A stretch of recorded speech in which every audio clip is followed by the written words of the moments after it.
సాగునీటి ప్రాజెక్టులపై కాంగ్రెస్ పార్టీ నిర్లక్ష్యంగా వ్యవహరిస్తోందని బీఆర్ఎస్ ఆరోపిస్తోంది.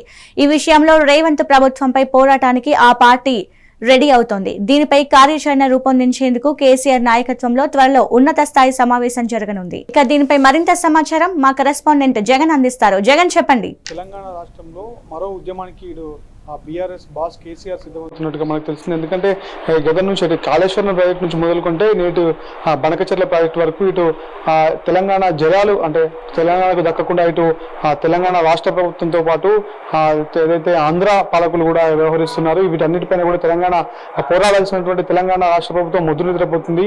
బీఆర్ఎస్ సంబంధించిన నాయకులు వీటన్నిటిపైన పోరాడాలని బీఆర్ఎస్ సంబంధించినటువంటి నాయకులందరితో కూడా త్వరలోనే ఇటు బీఆర్ఎస్ బాస్ కేసీఆర్ కూడా ఏదైతే ఒక సమావేశం నిర్వహించారు. వాళ్ళందరికీ కూడా దిశానిర్దేశం చేయనున్నారు. ఎట్లా నీటి విషయాల్లో ఎట్లా కొట్లాడాలి, నీళ్లు నిధులు నియామకాలు అన్నటువంటి ఒక లైన్ మీద తెలంగాణ ఉద్యమం సాగింది. అదే ట్యాగ్ తోనే ఇటు తెలంగాణ ఉద్యమం అయితే సాగింది. ఆ ఉద్యమం తర్వాత తెలంగాణ రాష్ట్రం ఏర్పాటు చేసుకున్న తర్వాత కూడా ముఖ్యంగా ఇటు తెలంగాణ రాష్ట్రంలో నీళ్లకే ఎక్కువ ప్రాధాన్యత, సాగునీటికి తాగునీటికి పెట్టింది పేరుగా ఇటు కేసీఆర్ అటువంటి ప్రాజెక్టులు చేపట్టినటువంటి సిచ్యువేషన్ కూడా మనం చూసినాం. ఇటు కాళేశ్వరం తెలంగాణ అంటే దేశంలోనే అతిపెద్ద ఇరిగేషన్ ప్రాజెక్టు కాళేశ్వరం ప్రాజెక్టు నిర్మించారు. లిఫ్ట్ ఇరిగేషన్లు ఇట్లాంటి ప్రాజెక్టులను నిర్మించినటువంటి కేసీఆర్ ను అటు ఏదైతే తెలంగాణ రాష్ట్రంలో అంటే ఇటు నిర్మించినటువంటి కాళేశ్వరం ప్రాజెక్టు కూడా ఏదైతే నీళ్లు అందించలేదంటూ కాళేశ్వరం ప్రాజెక్ట్ అంతా కూలేశ్వరం అంటూ ఇటు కాంగ్రెస్ చేస్తున్నటువంటి విష ప్రచారాన్ని కూడా తెలంగాణ నాయకులు తెలంగాణ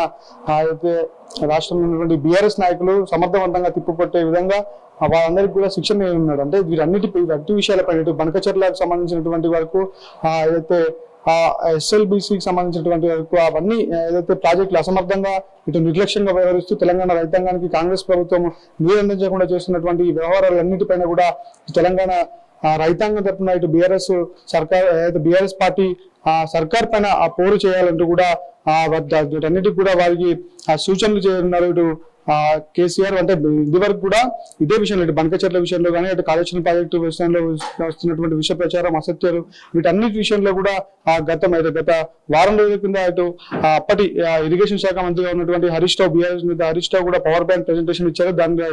దాని ద్వారా ఇటు తెలంగాణ రైతాంగానికి తెలంగాణ ప్రజానికానికి దాంతోపాటు బీఆర్ఎస్ లో ఉన్నటువంటి నాయకులందరికీ కూడా కాళేశ్వరం పైన వాస్తవాలను తెలియజెప్పే ప్రయత్నం చేశారు. దాని తర్వాత కూడా బనకచెర్ల విషయంలో ఎంత అన్యాయం జరుగుతుంది తెలంగాణ రాష్ట్రంలో ఉన్నటువంటి రైతాంగానికి తెలంగాణకు రావాల్సినటువంటి నీటినంతా ఇటు ఆంధ్ర ప్రాంతంలో ఉన్నటువంటి పాలకులు ఎట్లా జలదోపిడీ చేస్తున్నారన్న విషయాలపై కూడా ఇటు పవర్ పాయింట్ ప్రెజెంటేషన్ ద్వారా హరీష్ రావు బీఆర్ఎస్ నేతలతో పాటు తెలంగాణ ప్రజానికానికి కూడా తెలిపిన సందర్భంగా అంటే వీటన్నిటిని దృష్టిలో ఉంచుకొని అటు తెలంగాణ ఉన్నటువంటి బీఆర్ఎస్ నాయకులంతా కూడా మరొక పోరాటానికి సిద్ధం కావాలి. ఈ జలదోపిడీని అరికట్టాలి. ఏదైతే రాష్ట్రంలో ఉన్నటువంటి రైతాంగాలందరికీ నీళ్లు అందించాలనే ఉద్దేశంతో తాను ఏదైతే నిర్మించినటువంటి కాళేశ్వరం ప్రాజెక్టు నీటిని కూడా సమర్థవంతంగా వాడుకోలేని ప్రభుత్వం ఇప్పుడు తెలంగాణ రాష్ట్రంలో ఉందంటూ కూడా అనేక సార్లు విమర్శలు చేసినటువంటి సందర్భంగా వాటన్నిటిని కూడా ప్రజల్లోకి తీసుకెళ్లాలి.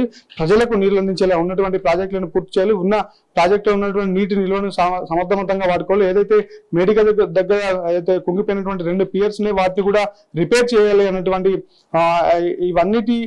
అన్ని విషయాల్లో కూడా బీఆర్ఎస్ కు సంబంధించినటువంటి నాయకులందరికీ కూడా ట్రైనింగ్ ప్రోగ్రామ్ లా వాళ్ళందరికీ కూడా దీనిపైన సూచనలు ఇస్తూ వాళ్ళందరినీ కూడా కట్టుకొని ఇటు అంటే రాను ఇటు ముందు తెలంగాణ రాష్ట్రంలో నీటిపైన పోరాటం చేసేందుకు కూడా సిద్ధమవుతున్నట్టు కూడా కేసీఆర్ దానికి సంబంధించినటువంటి ఒక ప్రకటన కూడా విడుదల చేశాడు. వీటన్నిటికీ ఏదైతే తెలంగాణ ఎప్పుడైతే అటు నీళ్లు నిధులు నియామకాలు అన్నటువంటి ఒక ట్యాగ్ లైన్ ఏర్పడినటువంటి తెలంగాణ ప్రధానంగా ఇరిగేషన్ ప్రాజెక్టుల పైన కేసీఆర్ కు చాలా గ్రిప్ ఉంది. అంటే ముందు నుంచి కూడా ఇరిగేషన్ పైన ఎక్కువ దృష్టి పెట్టారు. ఇరిగేషన్ కి ఎక్కువ డబ్బులు కేటాయించారు. అంటే ఇటు దేశంలోనే అతిపెద్ద ప్రాజెక్టుగా ఇటు అంటే కాళేశ్వరం ప్రాజెక్టు నిర్మించారు.